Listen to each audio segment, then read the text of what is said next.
किसी ने क्या खूब कहा है, कभी फुर्सत में अपनी कमियों पर भी गौर करना चाहिए, दूसरों को आईना दिखाने की आदत छूट जाएगी। नमस्कार दोस्तों, मेरा नाम प्रेम प्रकाश पांडे है। आज अपने चैनल पर एक नई मोटिवेशनल स्टोरी लेकर फिर से आया हूँ। आज की स्टोरी का शीर्षक है कि कमियों को देखने का अंदाज। तो चलिए, चैनल को सब्सक्राइब नहीं किया, सब्सक्राइब कर लीजिए और देखते हैं ये नई स्टोरी।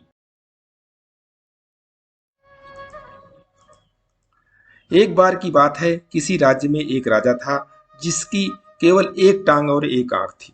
उस राज्य में सभी लोग खुशहाल थे क्योंकि राजा बहुत बुद्धिमान और प्रतापी था। एक बार राजा को विचार आया कि क्यों ना खुद की एक तस्वीर बनवाई जाए। फिर क्या था, देश विदेशों से चित्रकारों को बुलाया गया और एक से एक बढ़े चित्रकार राजा के दरबार में आए। राजा ने उन सभी से हाथ जोड़कर आग्रह किया कि वो उसकी एक बहुत सुंदर तस्वीर बनाए जो राज्य में लगाई जाएगी। सारे चित्रकार सोचने लगे कि राजा तो पहले से ही विकलांग है, फिर उसकी तस्वीर को बहुत सुंदर कैसे बनाया जा सकता है। ये तो संभव ही नहीं है, और अगर तस्वीर सुंदर नहीं बनी तो राजा गुस्सा होकर दंड देगा। यही सोचकर सारे चित्रकारों ने राजा की तस्वीर बनाने से मना कर दिया। तभी पीछे से एक चित्रकार ने अपना हाथ खड़ा किया और बोला कि मैं आपकी बहुत सुंदर तस्वीर बनाऊंगा जो आपको जरूर पसंद आएगी। फिर चित्रकार जल्दी से राजा की आज्ञा लेकर तस्वीर बनाने में जुट गया। काफी देर के बाद उसने एक तस्वीर तैयार की जिसे देखकर राजा बहुत प्रसन्न हुआ और सारे चित्रकारों ने अपने दांतों तले उंगली दबा ली। उस चित्रकार ने एक ऐसी तस्वीर बनाई जिसमें राजा एक टांग को मोड़कर जमीन पे बैठा है और एक आंख बंद करके अपने शिकार पे निशाना लगा रहा है। राजा ने यह देखकर बहुत प्रसन्न हुआ कि उस चित्रकार ने राजा की कमियों को छिपाकर कितनी चतुराई से एक सुंदर तस्वीर बनाई है।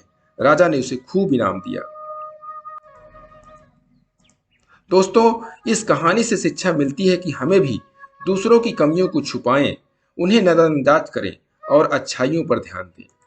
आजकल देखा जाता है कि लोग एक दूसरे की कमियां बहुत जल्दी ढूंढ लेते हैं, चाहे हम में खुद में कितनी भी बुराइयां कमियां हों, लेकिन हम हमेशा दूसरों की बुराइयों पर ही ध्यान देते हैं कि अमुक आदमी ऐसा है या वैसा है। सोचिए, अगर हम भी उस चित्रकार की तरह दूसरों की कमियों पर पर्दा डालें, उन्हें नजरअंदाज करें, तो धीरे धीरे सारी दुनिया से बुराइयां ही खत्म हो जाएंगी और रह जाएंगी सिर्फ अच्छाइयां। इस कहानी से यह भी शिक्षा मिलती है कि हमें नकारात्मक परिस्थितियों में भी सकारात्मक सोचना चाहिए और किस तरह हमारी सकारात्मक सोच हमारी समस्या को हल कर सकती है।